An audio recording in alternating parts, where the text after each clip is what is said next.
Alcara Water Solution for hot water problems. Contact 9399906356. Yellamma ఇలాంటి పండగలు చేసినప్పుడు పూనకాలు వస్తూ ఉంటాయి. పూనకం రావడము అంటే అమ్మవారి దర్శనం అయినట్టేనా వాళ్ళకి? అంటే హ్యూమన్ బాడీలో కుండలిని శక్తి అంటారు. కుండలిని శక్తి అంటే నథింగ్ బట్ అమ్మవారి కుండలిని శక్తి. ఓకే. అంటే ఇక్కడ ఏంటంటే అష్టసిద్ధులు ఉంటాయి మనిషికి. సాధనలు చేసినప్పుడు ఇప్పుడు ఫ్యామిలీస్ని అంతా వదిలేసి అఘోరాలు ఎందుకు హిమాలయాల్లో అంత చలిలో సాధనలు చేస్తూ ఉంటారు? ప్రశాంత్ ఇక్కడ నార్మల్ ఎన్విరాన్మెంట్లో చేయొచ్చు కదా. వాళ్ళ శరీరం మీద వాళ్ళ ఆధిపత్యం, ఎమోషన్స్ మీద ఆధిపత్యం సాధించుకోవడానికి వాళ్ళు అలా సాధనలు చేస్తూ ఉంటారు. అంటే శరీరం మీద కాన్షియస్నెస్ కోల్పోవాలి. అప్పుడు కుండలిని శక్తి అనేది రైజ్ అవుతుంది అన్నమాట. ఇప్పుడు అష్టసిద్ధులు ఉంటాయి. అష్టసిద్ధుల్లో మహిమా సిద్ధి అని ఒకటి ఉందన్నమాట. మహిమా సిద్ధి కింద వచ్చేది ఈ పూనకాలు. అంటే దేవతల ఆవహించడము, ప్రేతాత్మలు ఆవహించడము, ఇవన్నీ మహిమా సిద్ధి కింద వస్తాయి. దేవతలు ఆవహించడానికి మహిమా సిద్ధి అంటారు, ప్రేతాత్మలు ఆవహించడానికి క్షుద్ర శక్తి అంటారు. ఈ దేవతలు ఆవహిస్తే ఎలా ఉంటుంది, ప్రేతాత్మలు ఆవహిస్తే ఎలా ఉంటుంది అనేది ఎక్స్పీరియన్స్ అయితే తెలుస్తుంది. ఓకే. నేను ఒకప్పుడు బిలీవ్ చేసేదాన్ని కాదు. ఆ ఎక్స్పీరియన్స్ నాకు వచ్చినాక అర్థమైంది. ఎందుకంటే నేను బాగా వెల్ ఎడ్యుకేటెడ్ని కాబట్టి నేను ఫస్ట్ బిలీవ్ చేయను. కానీ నేను ఫేస్ చేశాక నాకు అర్థమైంది, ఓకే మనకు కూడా ఇలా జరుగుతుందా. అంటే నా మీద నాకు కాన్ఫిడెన్స్ ఉంది కదా, నన్నైతే నేను మోసం చేసుకోలేను కదా. కాబట్టి ఓకే, దీని మీద నేను రీసెర్చ్ చేశాను. అసలు ఎవరికైనా వస్తుందంటే కుండలిని శక్తి అసాధారణ స్థితిలో పైకి లేసినప్పుడు వైబ్రేట్ అవ్వడం అనేది కామన్. ఇప్పుడు టెంపుల్స్ అనేది శక్తి క్షేత్రాలు. అంటే ఓ బ్యాటరీ లాంటివి, రీఛార్జ్ చేసుకోవాలి మనం అక్కడికి వెళ్ళి. ఇప్పుడు ఉత్సవాలు జరిగినప్పుడు విపరీతమైన యూనివర్స్ నుంచి ఫోర్స్ దూకుతుంది. ప్రాణ ప్రతిష్టలో 1000 మంది 1,00,000 మంది ఓ మూల విరాటం చూస్తే అమ్మ అమ్మ అంటే అంతమంది సోల్స్ కలిసి పిలిస్తే అమ్మవారు దూకుతుంది. దూకుతున్నప్పుడు ఎవరైతే ఎమోషనల్ గా కనెక్ట్ అవుతారో వాళ్ళ కొండల్ని రైజ్ అయిపోతుంది. అక్కడ కొట్టే పంబల వల్ల, అక్కడ చేసే క్రతువుల వల్ల ఆ కాస్మిక్ ఎనర్జీ అనేది ఎవరు గట్టిగా బిలీవ్నెస్తో ఉంటారో వాళ్ళలో ఆక్యుపై అయిపోతుంది. కుండలిని అసాధారణ స్థితితో పైకి లేసినప్పుడు కొంతమంది గర్ల్లో కూడా లేయగలుగుతారు కొన్ని క్షణాలు. యోగ సాధనలు ఉన్నాయి. యోగ సాధనల్లో కూర్చొని జపం చేస్తున్నప్పుడు ఒక్కసారిగా రైజ్ అయింది అనుకోండి కుండలిని, అలా గాల్లో అలా లేస్తారు. టిబెటియన్ యోగులు చేస్తారు, ఇప్పుడు కూడా చేసే వాళ్ళు ఉన్నారు. అక్కడ తారా సాధనలు చేసేవాళ్ళు, వజ్రయాన బౌద్ధులు, తంత్ర విద్యలు చేసేవాళ్ళు. అలాంటి వాళ్ళు పబ్లిక్లోకి రారు, వాళ్ళకి అవసరం లేదు కదా. అది మామూలుగా పూజలు చేసే ఎవరికైనా కూడా కావచ్చు. వైబ్రేషన్స్ అనేది సర్వసాధారణం. ఎనర్జీ కనెక్ట్ అయినప్పుడు తట్టుకోలేకపోతే ఆ వైబ్రేషన్ అనేది వస్తుంది. దాన్ని మనం కంట్రోల్లోకి తెచ్చుకొని దీక్ష తీసుకొని ఆ ఎనర్జీని పైకి తీసుకెళ్ళగలగాలి. అందుకే గురువు అవసరం ఉంటుంది.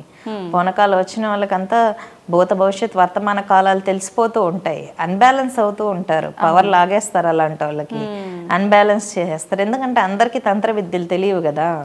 దేవతలు ఆవాహన అవుతున్నారంటే వాళ్ళు పరిచారిక దేవతలు, గ్రామ దేవతలు. మూలశక్తి అనేది పరాభట్టారికి ఆపోజిట్ లో దర్శనమిస్తుంది. మనిషి యొక్క ఆరాలో యోగినీలు, యక్షిణీలు వస్తాయి. మనిషి శరీరంలో ప్రేతాత్మలు ఆవహిస్తాయి. చాలా డిఫరెన్స్ ఉంది. పరాభట్టారిక ఇప్పుడు ఆపోజిట్ లోనే దర్శనం వస్తుంది, చిన్న దేవతలు ఆవహిస్తాయి. ఓకే అమ్మ, ఇప్పుడు అమ్మవారైనా సరే ఆత్మలైనా సరే ఆవహిస్తుంటాయి అని చెప్పారు కదమ్మా. అయితే ఇప్పుడు అమ్మవారు ఆవహించింది అంటే మనకు కొంతమంది రకరకాల వైబ్రేషన్స్ చూపిస్తుంటారు. కొన్ని సందర్భాలలో అది అర్థమైపోతుంది. ఆత్మలు ప్రవేశించినప్పుడు నిజంగా వీళ్ళలో ఆత్మ ప్రవేశించింది అని నిర్ధారణ చేయొచ్చా అమ్మ? మనకు తెలిసిపోతుందా? ప్రేతాత్మలు ఇప్పుడు మన పీఠానికి తీసుకొస్తూ ఉంటారు. ప్రేతాత్మలు ఆవహించిన వాళ్ళంతా ఏడుకు వస్తేనే ఏడుస్తారు, ఎగురుతారు, 10 మంది పట్టుకోవాలన్నమాట. ఒక అబ్బాయి అయితే ఒక సోఫానే లేపేశాడు పైకి. అలాగా అంటే ఒక మనిషికి ముగ్గురికి నలుగురికి ఉన్నంత బలం, నెగిటివ్ ఫోర్స్ దూకుతుంది. ఇక్కడ అమ్మవారు ప్రతిష్ఠ ఉంటుంది కాబట్టి ఖాళీ తట్టుకోలేకపోతారు ఆ పవర్కి. ఓకే, ఇక్కడ మీరు చూడొచ్చు లైవ్లో పీఠంలో అసలు ప్రేతాత్మలు ఎలా ఆవహిస్తాయి, ఎలా వదిలిస్తాం. ఇక్కడేం మేము పెద్దగా ముగ్గులు వేయడం, సెటప్ చేయడం రాగానే వాళ్ళకి ఆవాహన అయిపోతాయి ప్రేతాత్మలు. ఓకే, ఎక్కువ టార్చర్ అనుభవిస్తూ మామూలుగా ప్రేతాత్మలు ఆవహించిన వాళ్ళు స్నానం చేయరు, గోర్లు కట్ చేసుకోరు, జుట్టు విరపోసుకొని తిరుగుతూ ఉంటారన్నమాట. వాళ్ళ శరీరంలో నుంచి ఒక రకమైన దుర్గంధం వస్తుంది. కళ్ళల్లో కళ్ళు పెట్టి స్ట్రైట్గా చూడలేరు. మన ఫిలిం వచ్చి కంటి కనుపాపలో రివర్స్లో కనిపిస్తుంది. ఓకే. ప్రేతాత్మలు ఆవహించిన వాళ్ళకి అది ఆపోజిట్ వాళ్ళకి రివర్స్లో కనిపిస్తుంది. కొన్ని చెప్పకూడదు ఇంటర్వ్యూస్లో, వాటి ద్వారా మేము తెలుసుకుంటాం అసలు మనిషి శరీరంలో ప్రేతాత్మ ఉందా లేదా అని. ఫస్ట్ శుభ్రంగా ఉండరు వాళ్ళు, ఏ పని చేయరు, పూజ చేయరు, గుడికి అస్సలు వెళ్ళరు. ఇప్పుడు ప్రేతాత్మ ఆవహించిన అమ్మాయి పక్కన మొబైల్లో హనుమాన్ చాలీసా ఆన్ చేయండి, విని తట్టుకోలేరు. వాళ్ళకి పూజ చేసినా దీపం పెట్టినా నచ్చదు. అంటే వాళ్ళకి నచ్చదంటే వాళ్ళ మైండ్కి కాదు, వాళ్ళ శరీరం తట్టుకోలేదు, మంటలు వస్తాయి. మనం పూజలో హోమంలో ప్రేతాత్మ ఆవహించిన అమ్మాయిని కూర్చోపెట్టాలంటే ఆ అమ్మాయి శరీరం మండుతుంది, మంటలు పుడతాయి. కానీ అది శరీరపరమైన మంటలు కావు, అవి ఆత్మకు సంబంధించిన మంటలు. తట్టుకోలేదు ఆ అమ్మాయి. చాలా సింటమ్స్ ఉన్నాయి. ప్రేతాత్మలు ఆవహించి వదిలించడం అనేది హిందూ సాంప్రదాయంలో ఉంది, ముస్లిం సాంప్రదాయంలో ఉంది, క్రిస్టియానిటీలో ఉంది, జైన్, బుద్ధిజం అన్నిట్లో ఉంది. అన్ని మతాలు విశ్వసిస్తాయి. అదేంటంటే ఫేస్ చేసిన వాళ్ళకి ఆ పెయిన్, ఆ బాధ తెలుస్తుంది. సడన్గా కనిపించడం కొన్ని సెకండ్స్ పాటు. వాళ్ళకి ఆత్మ వాళ్ళ లోపల ఉన్నట్టు అర్థమవుతుందా? వీక్ అయిపోతారు. మనిషి ఎంత తిన్నా పీల్ చేస్తుంది బాడీలో బ్లడ్. ఓకే. కొంతమంది ప్రయోగాలు చేస్తూ ఉంటారు మనుషుల మీద. ప్రేతాత్మలు యాక్సిడెంట్స్లో చనిపోయిన ఆత్మలు ఉంటాయి. కిరోసిన్ పోసుకొని కాల్చుకొని చనిపోతారు ఆడవాళ్ళు, సూసైడ్స్ చేసుకుంటారు. అటువంటి ఆత్మలని నెగిటివ్ ఫోర్స్ బాధ ఎక్కువ ఉంటుంది కదా, వాటిని ప్రాణాకర్షణ మంత్రం ద్వారా ఆకర్షించి వాటికి ఆకలి ఉంటుంది, ఆకలి దప్పికలు ఉంటాయి. చాలా మంది సూసైడ్ చేసుకొని సేఫ్ అయిపోదాం అనుకుంటారు. వాళ్ళ లైఫ్ టైం 100 సంవత్సరాలు అనుకోండి, 50 సంవత్సరాలు సూసైడ్ చేసుకున్నాడు అనుకోండి, వాడు ప్రేతాత్మలాగా తిరగాల్సిందే. ఆకలి ఉంటుంది, దప్పుకుంటుంది, తినలేరు, తాగలేరు. ఆ క్షోభ అనుభవిస్తూ ఉంటాయి ఆ ప్రేతాత్మలు.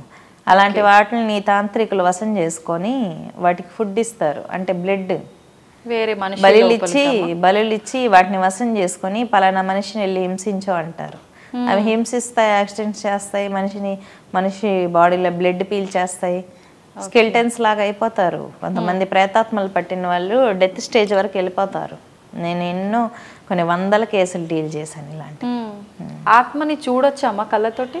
చూడొచ్చు. వాటికి కాళీ మంత్రం జపం చేసుకొని కూర్చుంటే, ఎందుకు దేవి ఖడ్గమాల జపం చేసుకుంటే కూడా కనిపిస్తాయి. దివ్య దృష్టి ఉంటే ప్రతిది ఆత్మే కాదు దేవత అయినా కనిపిస్తుంది. మనం చేయాల్సిన సాధన ఒక్కటే. ఓకే. అయితే ఇప్పుడు మనకు మూవీస్లో ఎవరికైనా ఇట్లానే దయ్యం ఆవహించినప్పుడు ఆత్మ ఉంది అని ఇట్లా చూపిస్తుంటారు, అట్లా మనం కెమెరాల్లో వాటిల్లో బంధించే అవకాశం ఉందమ్మా? ఆత్మలు బంధించాలంటే కెమెరాలు ఎందుకు? అంటే మనకు చూపించడం కెమెరాలో కొన్ని రికార్డ్ అవుతాయి. ఇప్పుడు కెర్లియన్ ఫోటోగ్రఫీ ఉంది. కెర్లియన్ ఫోటోగ్రఫీలో దివ్య శక్తులు కూడా క్యాప్చర్ చేయొచ్చు. కొన్ని కెమెరాస్కి వీడియోస్కి ఫోకస్ అవుతాయి కొన్ని రకాల ఎనర్జీస్, కానీ దాన్ని నిరూపితం చేయలేం. ఇప్పుడు అసలు మెటీరియలే కాని దాన్ని ఒక మెటీరియల్లో మీరు ఎలా చూపించాలనుకుంటారు? కెమెరా అనేది ఒక మెటీరియల్ కదా, శక్తి అనేది మెటీరియల్ కాదు. పవర్ని మెటీరియల్తో ఎలా క్యాప్చర్ చేస్తారు? ఓకే. అదే మన కళ్ళకి క్యాప్చర్ అవుతుంది, మన కళ్ళకే క్యాప్చర్ అవుతుంది, మన థర్డ్ ఐకి క్యాప్చర్ అవుతుంది. కాకపోతే మనం పవర్ఫుల్ అయి ఉండాలి, శక్తివంతంగా ఉంటే క్యాప్చర్ అవుతాయి. ఓకే. అయితే అమ్మ ఇందాక మీరు అన్నారు మనము బలవంతంగా కనుక ఆత్మహత్య చేసుకొని చనిపోతే మనం ఇంకా అనుభవించాల్సిన మిగతా లైఫ్ ఏదైతే ఉందో అదంతా మనం ఖచ్చితంగా ఆత్మరూపంలో అయినా అనుభవించాల్సిందే అని. అనుభవించి ఇంకా ఎక్కువ అనుభవిస్తారు.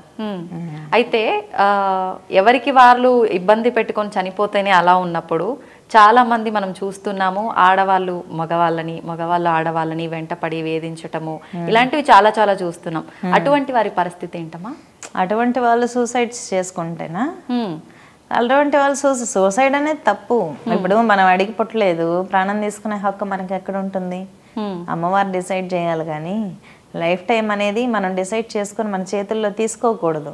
ఇప్పుడు సమస్య వచ్చింది ఒక అబ్బాయి వల్ల అంటే సొల్యూషన్ ఉంటుంది కదా, సమస్య అంటే సొల్యూషన్ ఉందనే కదా అర్థం. దానికి ఎక్స్ట్రీమ్ డెసిషన్స్ తీసుకోకూడదు ఎప్పుడు పబ్లిక్. కాకపోతే ఈ మధ్య యూత్ నేను గమనిస్తూ ఉంటాను న్యూస్ పేపర్స్లో, ప్రతి చిన్న విషయానికి సూసైడ్ చేసుకుంటుంటారు. అది అన్నెసెసరీ కదా, దానివల్ల పొందే లాభం ఏమీ లేదు. వాళ్ళు ఇంకా క్షోభకు గురవుతారు ఆత్మరూపంలో. అది సూసైడ్స్ ఆపేస్తే వాళ్ళకే మంచిది.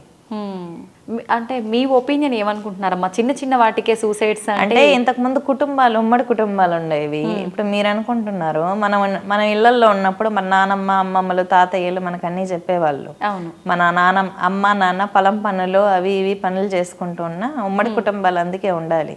కనీసం ఏదైనా చెప్పుకుంటే బాధ వస్తే చెప్పుకోవడానికి ఒక పెద్దమ్మ కూతురో పిన్నమ్మ కూతురో కజినో ఎవరో ఒకరు ఉండాలి. మరీ మెటీరియల్ వరల్డ్ వర్చువల్ వరల్డ్కి అలవాటు పడిపోయి ఇప్పుడు నీకు ఏదైనా బాధ వచ్చింది అనుకోండి, ఫేస్బుక్లో ఫ్రెండ్ రమ్మంటే వస్తాడా?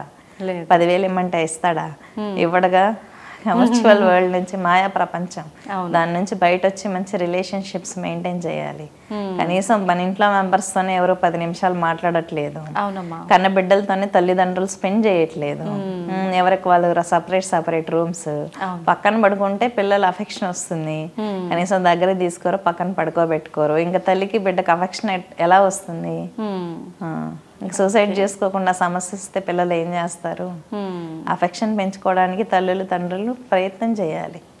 ఆ ప్రేమ లేకపోవడం, ప్రేమ లేదు, ఈ బాధ వస్తే చెప్పుకోవటానికి ఫ్రెండ్ లేదు. ఫేస్బుక్ లోనే ఇన్స్టాగ్రామ్ లోనే మెసేజ్ పెడితే ఏం రారుగా, అరుస్తారా తెలుస్తారు, ఏం లేదు కదా.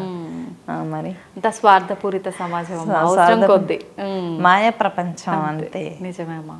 మంచి ఫ్యామిలీ వ్యవస్థని కనీసం అంటే కూడా ఫ్యామిలీ అన్నా కొంచెం పెద్దవాళ్ళని వాళ్ళ తల్లిదండ్రులన్నా పెట్టుకొని ఒక కుటుంబ వ్యవస్థ పాటించాలి. మరి మినీ ఫ్యామిలీస్ ఈ మధ్య అయితే ఇంకా పిల్లలు ఇండివిజువల్ గా పెట్టేస్తున్నారు ఫారిన్ కల్చర్లో, అదంత మంచిది కాదు.